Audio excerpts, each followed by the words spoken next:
இயேசுவே நீ தொட்டால் போதும், என்னுடலெல்லாம் சுகமாய் மாறும்.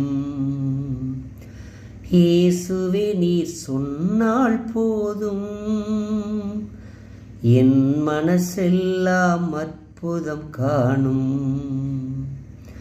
இயேசுவின் ஆடையை தொட்டால் போதும் என்ற பெண்ணின் விசுவாசத்தைப் போல் ஆண்டவரே உம்மால் கூடும் என்ற நம்பிக்கை கொண்டவர்கள் எழுந்து நடந்தது போல, பார்வை பெற்றது போல, நாமும் இயேசுவிடத்தில் நம்பிக்கையோடு கேட்டால், நம்பிக்கையோடு தேடினால், நம்பிக்கையோடு தட்டினால் அவை கேட்கப்படும், திறக்கப்படும், கொடுக்கப்படும்.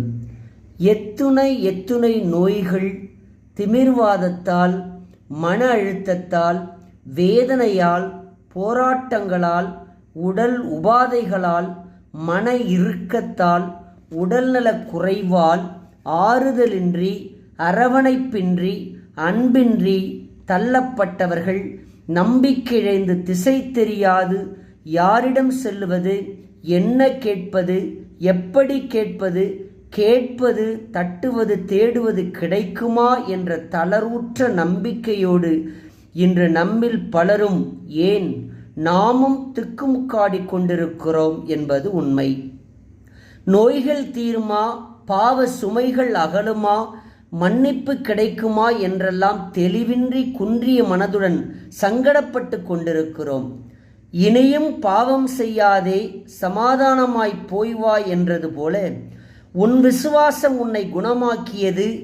நீ நம்பியது போல் உன் மகள் குணம் பெறுவாள், உன் ஊழியன் குணம் பெறுவான் என்ற இயேசுவின் வார்த்தைகளை நம்பி அவரை பற்றி கொண்டால் நம் விசுவாசம், நம் நம்பிக்கை, நம் பற்றுறுதி நம்மை குணப்படுத்தும், தெளிவுபடுத்தும், சந்தோஷத்தை தரும். இன்று எத்தனையோ பேர் நம்மிடம் ஜெபிக்க கேட்டிருப்பார்கள். உங்கள் ஜெபத்தில் எங்களை நினைவு கூறுங்கள் என்று வேண்டிக் இருந்திருப்பார்கள். அவர்கள் வாழ்வு பெற, உடல்நலம் பெற, மன அமைதி பெற, எல்லா நலன்களையும் பெற, கவலைகள் தீர, கண்ணீர் மறைய, சந்தோஷம் பெருக, அமைதி கிடைக்க, ஆறுதல் பெற, வளம் பெருக, வாழ்வு மலர இயேசுவே அவர்களை நீர் உமது கரங்களால் தொட்டு ஆசிர்வதியும். பரிசுத்த ஆவியின் வல்லமையினாலும் வரங்களாலும் கனிகளாலும் அவர்களை நிரப்பியருளும் ஆண்டவரே என்று ஒவ்வொரு நாளும் நாம் ஜெபிப்போம் அவர்களுக்காக. அப்படி நாம் பிறருக்காக ஜெபிக்கின்ற பொழுது இயேசு கண்டிப்பாக நம் ஜெபத்தை கேட்பார். அவர்களும் நாமும் ஆசீர்வதிக்கப்படுவோம்.